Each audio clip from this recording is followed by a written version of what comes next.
Hey guys, what's up? Welcome back to the channel. It's Cynicalex. And with the game being a little dry at the moment with content, I decided to do something fun. I've been wanting to do a couple of tier lists. I wanted to do one, which we're going to do today, for all the MCU origin movies. So just the origin movies that tell the sort of beginning of the character's story. And then I want to do another one later on, maybe tomorrow, about all the game modes in Marvel Future Fight and sort of re-ranking them. But first, we have to cover a little piece of Marvel Future Fight community news, which is way more important than this video. We're saying goodbye to one of our brothers here, Godzillanator. Last one. I'm done with the game, saying goodbye. Here's why. Any rhymes in the title. Class act through and through. Love Godzillanator. I've mentioned him several times on the channel here. Sad to see him quit, but obviously he has his reasons and he details them in a 22-minute video. Dude has always been super transparent and super upfront and honest and real with his community, and that's really all you can ask for in a content creator these days. That's honestly more than you could expect from most content creators. So he was doing the most, and it's definitely a big loss for people who play this game and just YouTube people who watch YouTube in general. Like, even if you don't play this game, he has a great channel, and he was and is and will be a great content creator regardless of what he does in the future. But I wish him luck and all the best to him and his future. He's got a bright one regardless. So if you follow him at all, you know exactly what I'm talking about. So yeah, we'll miss him, but maybe he'll be back in the future. We'll see. Let's go ahead now and jump back into a completely unrelated topic here. And actually, go ahead and go to Godzillanator's video here, there, and smash the like button. Show him some love, and maybe comment something nice, so that he knows that he's got tons of comments already. But support the man. So yeah, we're gonna go ahead and rank all of the origin movies. Now, the thing with origin movies in Marvel in the Marvel Cinematic Universe is there's two flavors of origin movies. There's origin movies that people will argue about being really, really good, and then they're like, this one's the best. No, this one's the best. No, this one's the best. And then there are origin movies where everyone just universally agrees that it was just kind of terrible. So we'll get the kind of terrible ones out of the way. Excuse me, I had to sneeze. Sorry. I couldn't find exactly the tier maker list for just the origin movies. I kind of wish this had the old MCU origin movies. It has Hulk. Sorry, I had to sneeze again. But it doesn't have, Spider-Man 1 with Andrew Garfield, Spider-Man 1 with Tobey Maguire, but it does have Homecoming, the first Spider-Man movie with what's his name. This also doesn't have Venom. So I'll give you just my verbal tier on where I would put this. We got classic. Classic is pretty self-explanatory. We got amazing, good, and then decent. So decent is sort of like the dummy category. If I put a movie in decent, then I'm basically telling you that I think it's bad, but I don't want to be mean. So I'm not going to call it bad. I'm just going to call it decent, right? So we don't want to rag on these movies.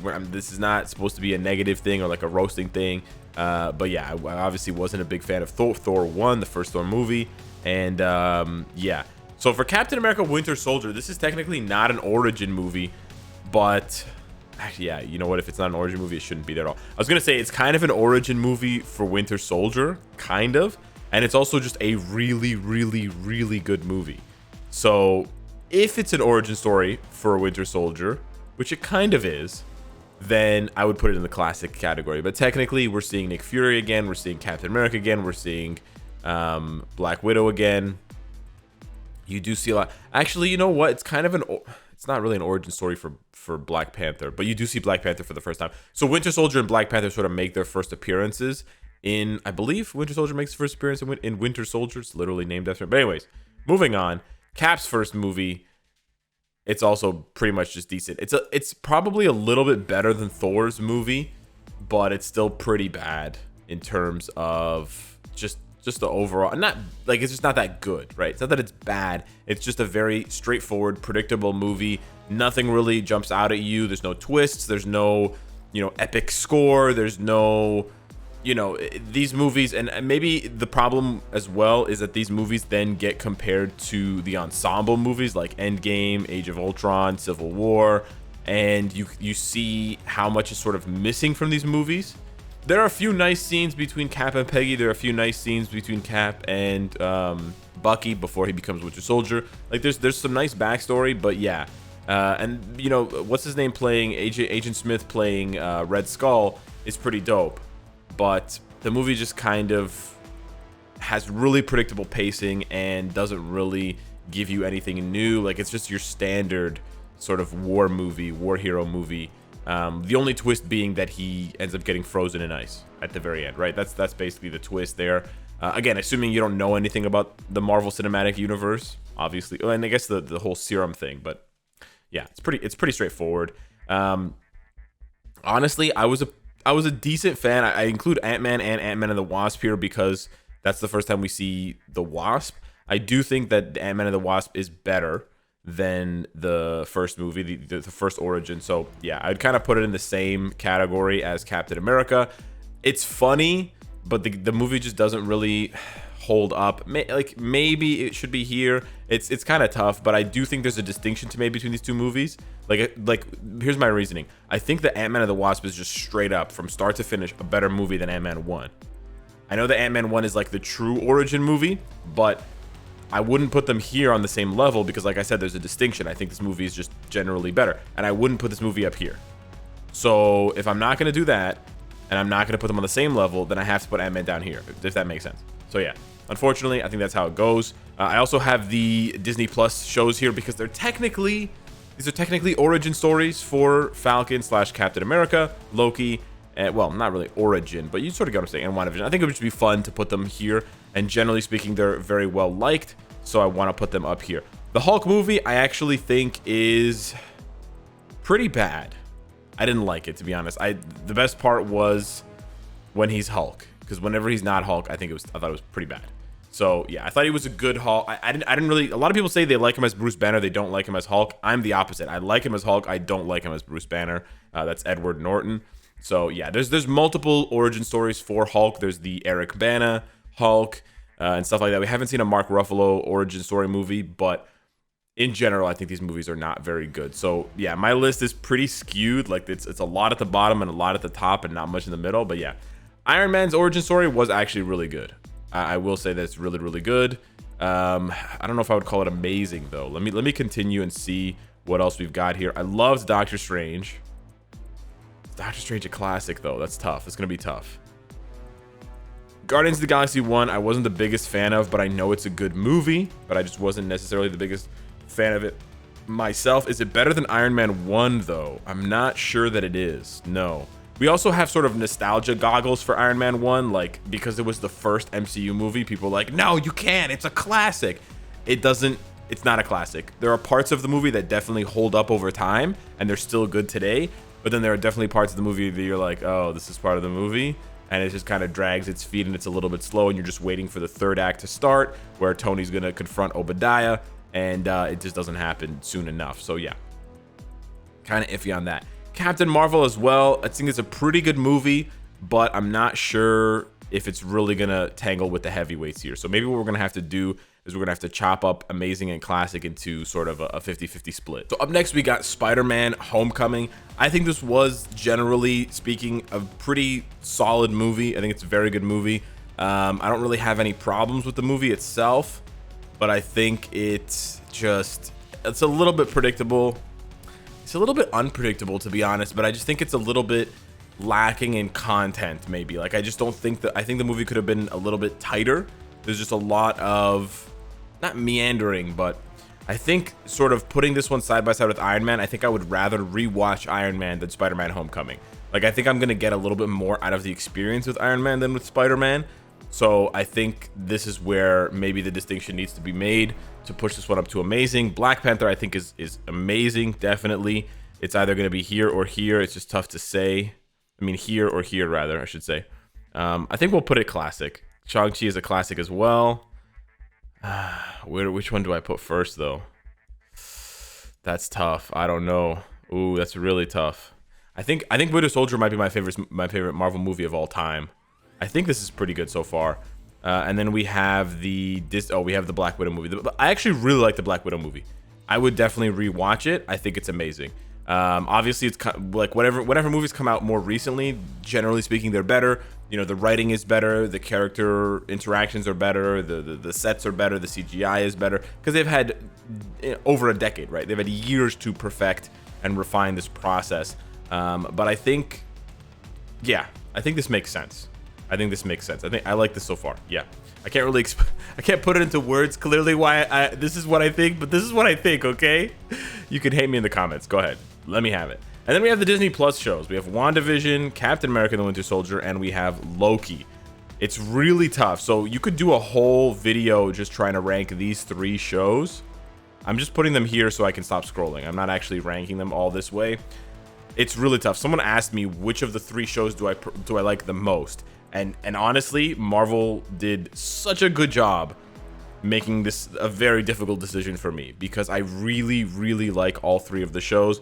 But at the same time, I think they all have a distinct sort of letdown, not moment, but sort of like just one aspect of the show that's a little bit of a letdown. Again, I think all 3 of these shows are a 9 out of 10 easily, right? WandaVision, Captain America, Winter Soldier, Loki, they're all amazing shows. But if I had to nitpick at them, I would say that I do think the middle of Loki, right, especially after he leaves the TVA and he goes into that whatever place at the end of time, it's really, really slow at certain moments. The pacing of the show is really up and down, and I understand why it has to be that way, sort of, but I also think they could have done a few things a little bit differently, and I also was a little bit disappointed to see all of those Lokis introduced and then basically only one of them used for anything at all. I mean, the alligator Loki's used for the hand bite gag, but otherwise, right, we just get glorious purpose and that's it.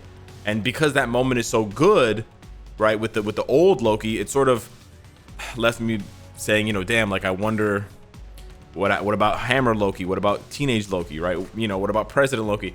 I feel like they introduced a lot of these guns, but then they didn't fire them off, and I was a little bit bummed out about that personally. But I think the show was still really, really good, and the acting was really, really good. WandaVision, kind of the same thing. I mean, it's tough with WandaVision because you know you're going through the eras, so they sort of have that. They have those delays set already because you know you eventually have to lead up to the 2020s or whatever. Right? She's not going to stay in the 50s forever. I do think it's a solid show all around. I think maybe my one criticism of WandaVision was that it just doesn't have enough of those big, you know, gut punch moments the way that Loki has them with Kang, with Sylvie, with Mobius, and finding out that all the agents are variants of the TVA, right? There's so many like twist moments, surprise moments in Loki. There's not really that many in WandaVision. You know right away, right? Watching it, even if you're not really a Marvel fan, you know right away that something's wrong with the town. People are acting weird. So that really, for them to be like, oh, surprise, Wanda is the one doing it, like, you sort of know, right? The Agatha thing is a surprise. The kid thing is a surprise. The Ralph Boner thing is a surprise, but is it a surprise? It was kind of a letdown, right? So I think it just pulled a few of the punches that it should have let fly. And then for Captain America and the Winter Soldier, Falcon and the Winter Soldier, I feel like, I don't know, I really, really like this show. I like the commentary, I like the scripting and everything, but I do feel like there were a few too many pieces on the board. That's what I feel like. Just a few too many characters. And, you know, you've got Baron Zemo, you've got Sharon Carter, you've got whoever the broker is, you've got the kicky guy, whatever his name is, Batroc, the Leaper, you've got the Hand people and the main character from the Hand that they try to, Morgenthau or whatever his name is, Carly. Of course, you've got U.S. Agent, you've got U.S. Agent's friend who tragically dies. You've got all these moving pieces. It's just, I know it's more of a character piece because you got to really dive into the humanity of it more so than Wanda and Loki in a sense. But yeah, I don't know. I just felt like there were a few too many pieces and it created a lot of storytelling where they had to tie up loose ends, right? Like Batroc had to come in at the end so that they could show him getting shot. Otherwise, people would be like, where's Batroc? What's going on with Batroc? They have to show Zemo, XYZ, right? I mean, it's sort of satisfying the way they deal with Zemo's story and how they progress Winter Soldier's character.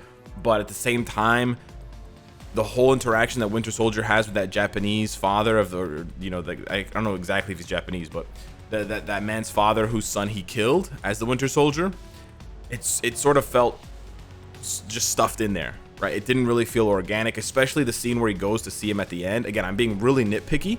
I love the show. It sounds like I hated it. I love the show, but if I'm not going to sit here for 20 minutes gushing about everything I liked about these 3 shows, so I'd rather just focus on things that I didn't like to then try to figure out a ranking for them. But yeah, that last scene with him and the father, it felt phony. I don't know. I don't like the word phony, but it just didn't feel authentic to me.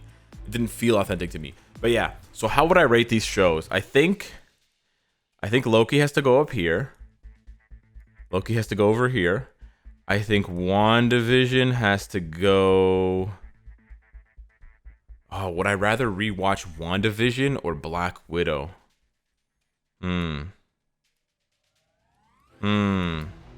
That's tough.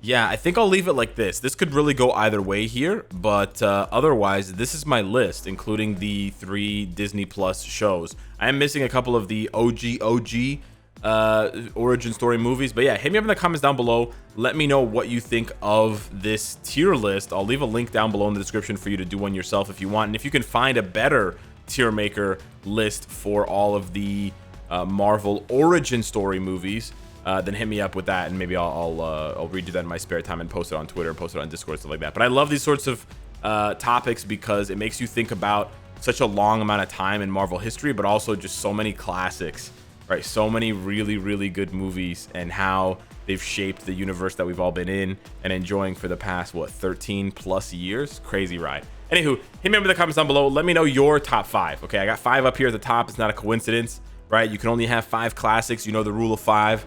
So what are your 5 classics if you can only choose 5 origin story classics with or without the Disney Plus shows? Thanks for watching. Smash the like if you enjoyed the video, and I'll see you in the next one. Take care.